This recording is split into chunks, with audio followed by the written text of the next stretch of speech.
Bonsoir à tous et bienvenue. Si vous nous rejoignez à l'instant, c'est en direct de la basilique Vatican que nous nous retrouvons ce soir. Alors, depuis hier, nous sommes entrés dans la semaine sainte avec le dimanche des Rameaux et de la Passion hier, et puis toute la semaine sainte jusqu'au Triduum pascal et à la fête de la résurrection dimanche prochain. Mais ce n'est pas un office de la semaine sainte qui nous rassemble ce soir.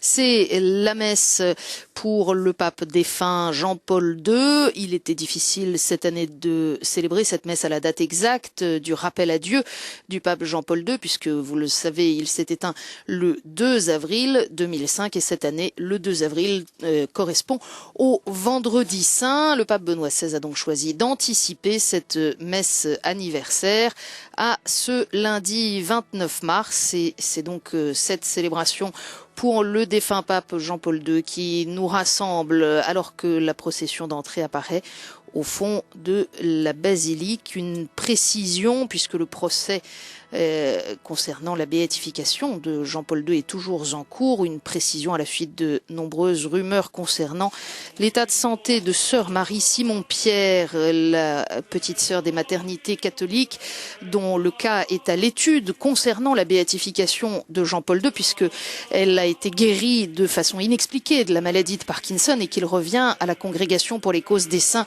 de déterminer s'il s'agit ou non aux yeux de l'Église d'un miracle. Une précision donc suite aux nombreuses rumeurs de ces dernières semaines. Eh bien, il y a eu un démenti catégorique de l'Église. Petite sœur Marie Simon-Pierre est en parfaite santé et le procès romain sur sa guérison présumée miraculeuse en est à sa phase initiale et suit son cours dans des conditions normales avec le sérieux et la précision requis par les investigations préalables à la reconnaissance d'un miracle. Voilà, nous nous préparons donc à entrer dans cette célébration eucharistique dans une basilique Saint-Pierre archi-comble où se trouvent de nombreux Romains, de nombreux Italiens, mais aussi, et c'est bien normal, de nombreux Polonais.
nomine Patris et Filii et Spiritus Sancti. Amen. Pax vobis. Fratelli carissimi, contemplons les jours de la Pâque, de la mort, de la résurrection qui marquent le mystère, la défaite de l'adversaire et l'événement est magnifique de notre salut. La mort de Jésus est désormais proche, comme annonce l'Évangile d'aujourd'hui. À la suite du Christ et de sa passion, le vénérable Jean-Paul II a porté sur lui la souffrance. Lui aussi choisi pour renouveler en tant que prêtre l'alliance avec son peuple. Conscient de notre faiblesse, reconnaissons nos péchés en plaçant notre confiance dans la passion du Fils de Dieu et dans son sacrifice éternellement présent dans l'Eucharistie.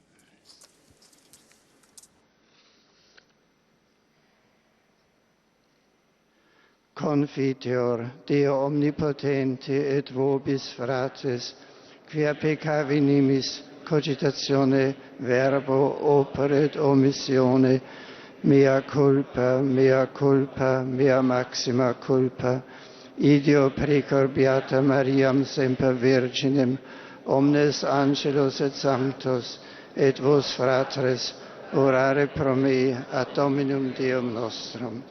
Miseriate nostri omnipotens Deus, et dimissis peccatis nostris, perducat nos ad vitam aeternam.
Oremus, da quesumus omnipotens Deus, ut qui ex nostra infirmitate deficimus, intercedenti uniceniti Filii Tui passione, respiremus, qui tecum vivit et regnat in unitate Spiritus Sancti Deus, per omnia saecula saeculorum.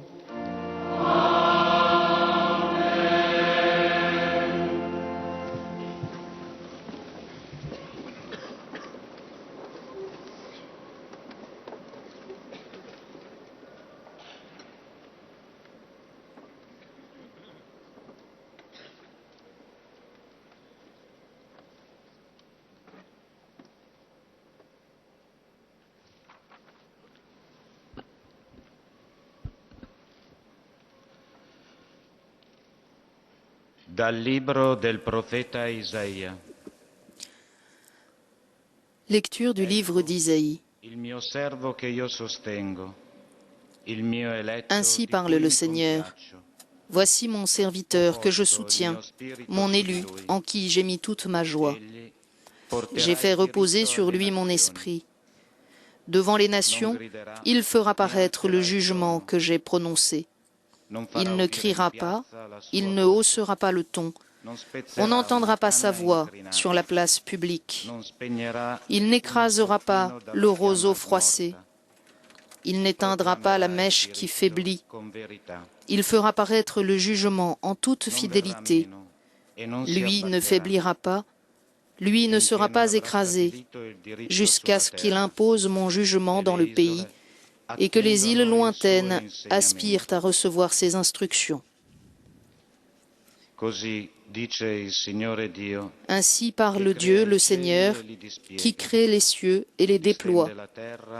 Il dispose la terre avec sa végétation. Il donne la vie au peuple qui l'habite et le souffle à ceux qui la parcourent. Moi, le Seigneur, je t'ai appelé selon la justice. Je t'ai pris par la main. Je t'ai mis à part. J'ai fait de toi mon alliance avec le peuple et la lumière des nations. Tu ouvriras les yeux des aveugles. Tu feras sortir les captifs de leur prison et de leurs cachots ceux qui habitent les ténèbres. Verbum Domini.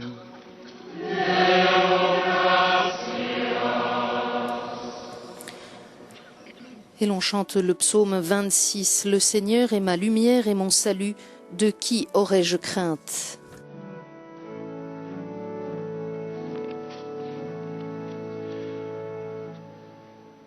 Il Signore è mia luce e mia salvezza.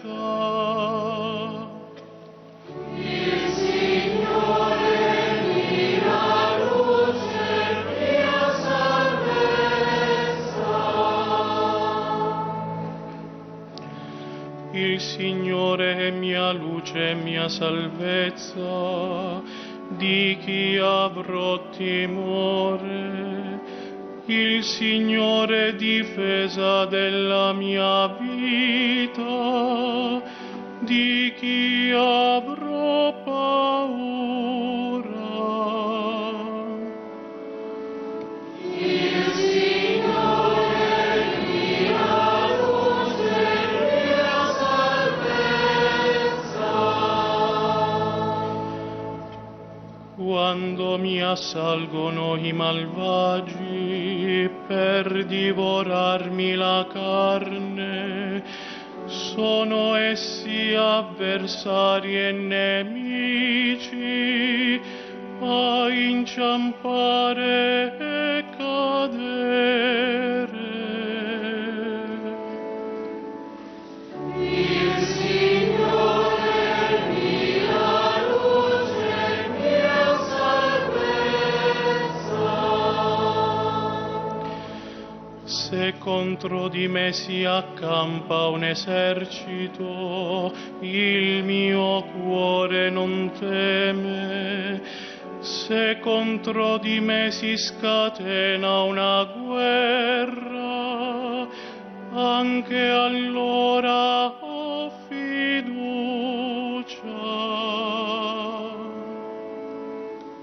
Il Signore è mia luce e mia salvezza.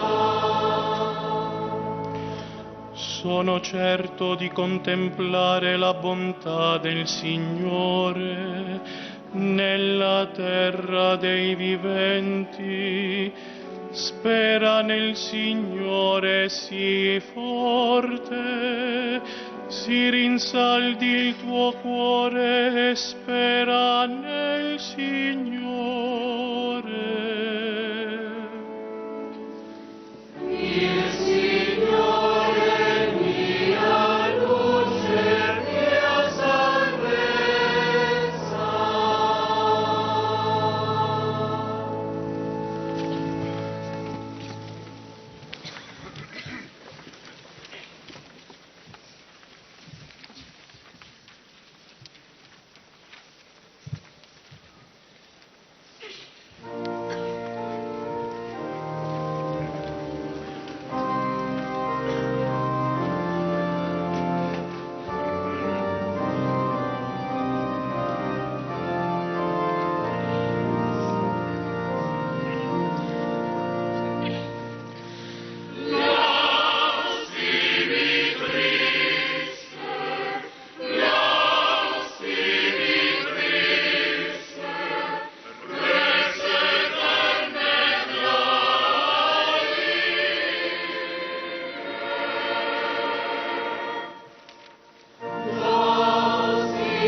Dominus vobiscum.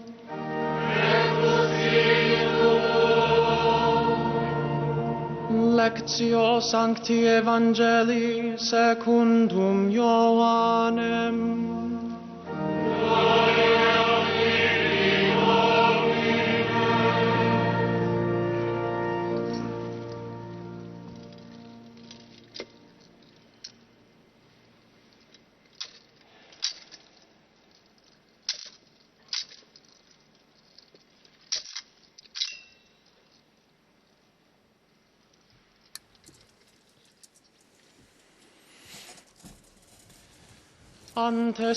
Évangile selon saint Jean.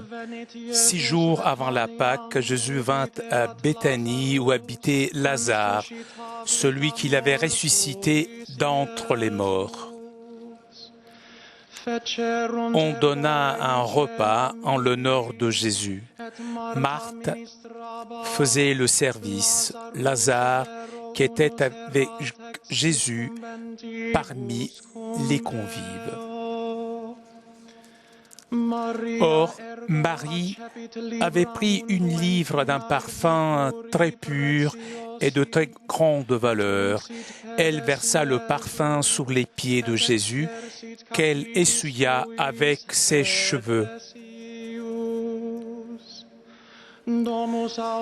La maison fut remplie par l'odeur du parfum.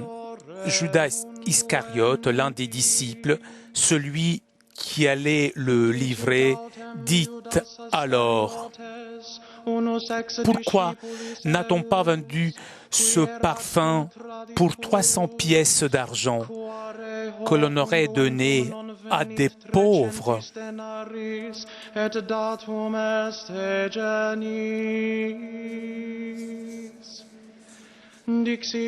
Il parla ainsi, non parce qu'il se préoccupait des pauvres, mais parce que c'était un voleur. Comme il tenait la bourse commune, il prenait pour lui ce qu'on lui mettait. Jésus lui dit: laisse-la. Il fallait qu'elle garde ce parfum pour le jour de mon ensevelissement. Des pauvres, vous en aurez toujours avec vous, mais moi, vous ne m'aurez pas toujours. Or, une grande foule de Juifs apprit que Jésus était là, et ils arrivèrent non seulement à cause de Jésus, mais aussi pour voir ce Lazare qu'il avait ressuscité d'entre les morts.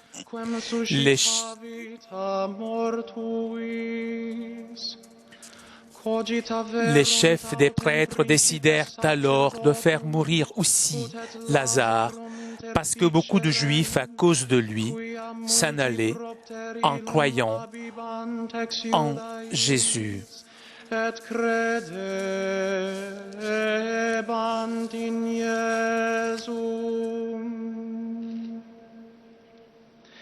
Verbum Domini.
Vénérés frères dans l'épiscopat et dans le sacerdoce, chers frères et sœurs, nous sommes réunis autour de l'autel, auprès de la tombe de l'apôtre Paul, pour offrir le sacrifice eucharistique en mémoire de l'âme élue du vénérable Jean-Paul II dans le 5e anniversaire de sa disparition.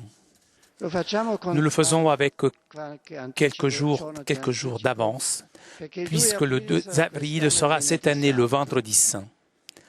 Nous sommes de toute façon à l'intérieur de la Semaine sainte, dans un contexte approprié au recueillement à la prière, dans lequel la liturgie nous fait revivre de façon plus intense les derniers jours de la vie terrestre de Jésus. Je voudrais vous remercier vous tous, vous qui participez à cette sainte messe. Je salue cordialement les cardinaux et tout particulièrement l'archevêque Stanislav Dziwisz, les évêques, les prêtres, les religieux, les religieuses, ainsi que les pèlerins arrivés exprès de Pologne, les jeunes, les fidèles, qui n'ont pas voulu manquer cette célébration. Dans la première lecture qui a été proclamée, le prophète Isaïe présente la figure d'un serviteur de Dieu qui est en même temps son élu. Le serviteur agira avec une fermeté inébranlable, avec l'énergie qui ne diminuera jusqu'à ce qu'il n'ait pas réalisé la tâche qui lui a été donnée. Pourtant, il n'y aura pas à sa disposition les moyens qui semblent indispensables pour la réalisation d'un plan aussi grandiose. Il se présentera avec la force de la conviction. Et ce sera l'esprit que Dieu a posé en lui, à lui donner la possibilité d'agir avec bienveillance et avec force, lui assurant le succès final. Ce que le prophète inspiré dit du serviteur, nous pouvons l'appliquer aussi à Jean-Paul II. Le Seigneur l'a appelé à son service et lui confiant des tâches de toujours plus grande responsabilité, l'a aussi accompagné avec sa grâce et avec son assistance. Pendant son long pontificat, il s'est prodigué pour proclamer le droit avec fermeté, sans faiblesse, sans hésitation, surtout lorsqu'il devait faire face à des résistances, des hostilités, des refus. Il était conscient d'avoir été pris par la main par le Seigneur et cela lui a permis d'exercer un ministère fécond par lequel, encore une fois, nous rendons grâce à Dieu. L'évangile que nous avons proclamé nous amène à Béthanie où, comme dit l'évangéliste, Lazare, Marthe et Marie offrent un repas au Maître. Ce banquet dans la maison de 3 amis de Jésus est marqué par les pressentiments de la mort imminente. Les 6 jours avant la Pâque, le conseil du traître Judas, la réponse de Jésus qui rappelle l'un des actes de la sépulture anticipé de Marie, l'avertissement qu'il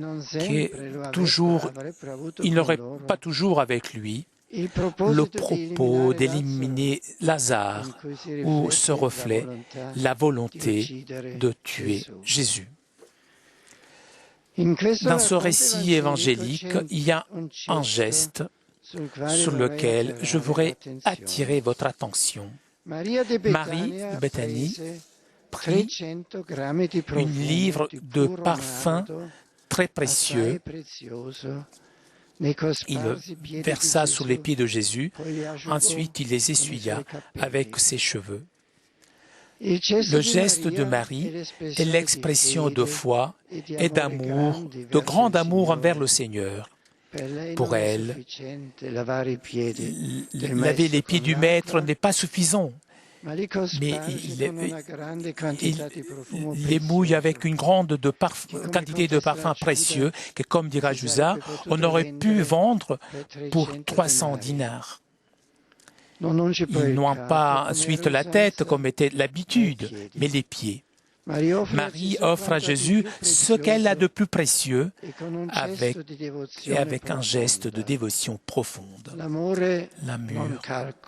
ne se calcule pas, on ne peut pas le mesurer, il ne fait pas attention à des frais, il n'a pas de barrière, mais c'est donné avec joie. Cherche uniquement le bien de l'autre, vainc la mesquinerie, la vulgarité, les ressentiments, les fermetures que l'homme porte parfois dans son cœur.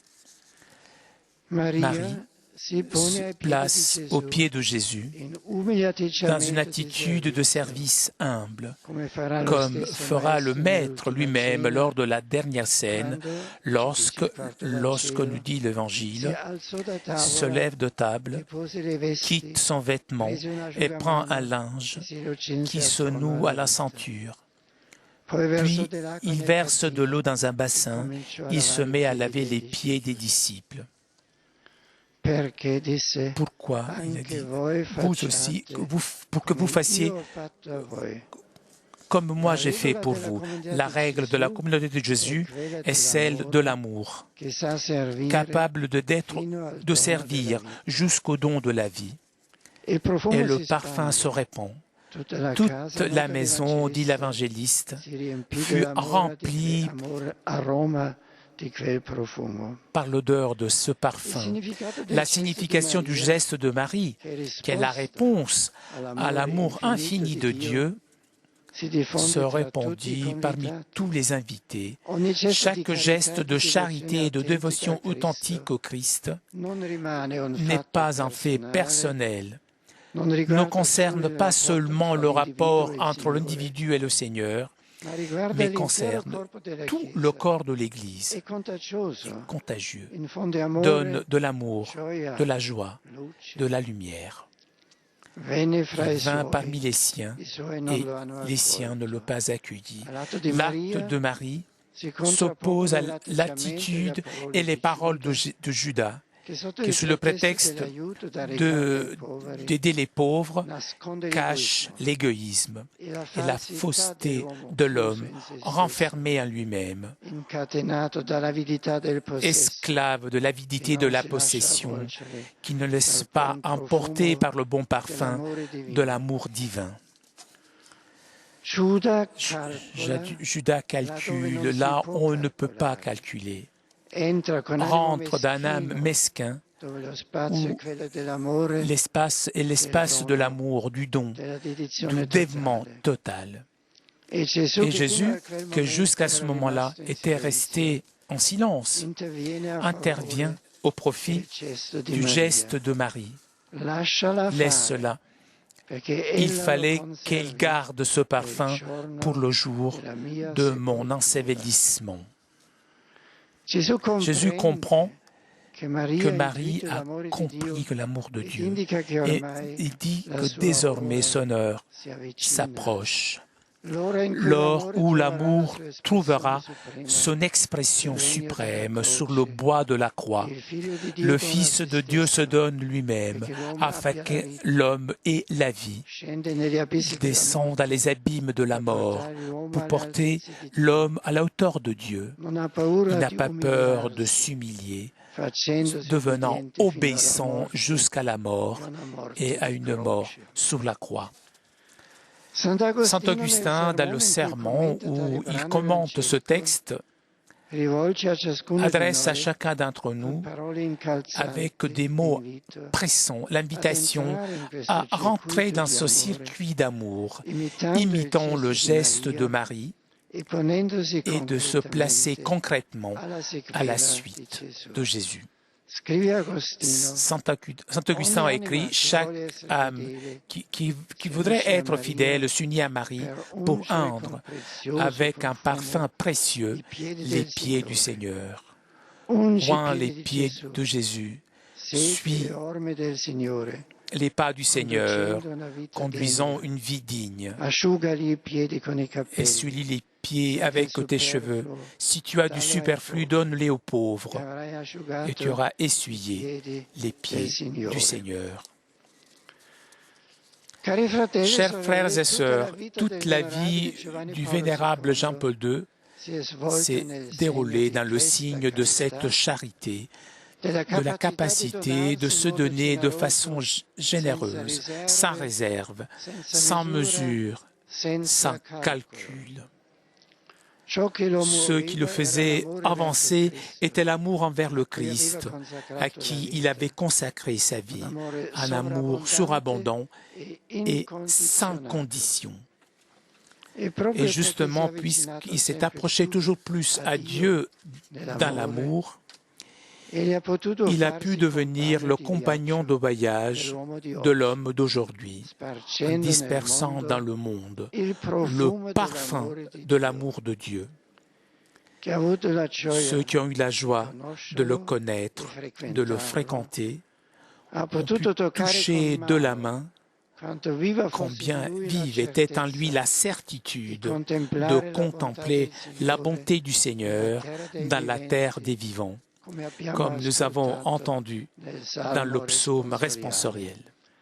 Certitude qui l'a accompagné tout le long de son existence et qui particulièrement s'est manifestée lors de la dernière période de son pèlerinage sur cette terre. Sa faiblesse physique, en effet, n'a jamais fait baisser, diminuer sa foi solide, son espérance, sa charité. Il s'est fait consommer par le Christ, pour l'Église, pour le monde entier. Sa souffrance a été vécue jusqu'au bout par amour et avec amour. Dans son homélie pour le 25e anniversaire de son pontificat, il confia d'avoir ressenti très fort dans son cœur, au moment de son élection, la question de Jésus à Pierre. M'aimes-tu? M'aimes-tu plus que ces gens-là? Et il ajouta, chaque jour s'accomplit dans mon cœur le même dialogue entre Jésus et Pierre. Dans l'esprit, je regarde Jésus ressuscité, lui, tout en étant conscient de ma fragilité, m'encourage à répondre avec confiance comme Pierre. Seigneur, tu sais tout, tu sais que je t'aime. Et ensuite, il m'invite à prendre les responsabilités que lui-même m'a confiées. Ce sont des mots chargés de foi et d'amour, l'amour de Dieu qui l'emporte surtout. Je voudrais saluer les Polonais ici présents. Vous vous rassemblez nombreux autour de la tombe du vénérable serviteur de Dieu avec un sentiment spécial, comme des enfants de cette même terre.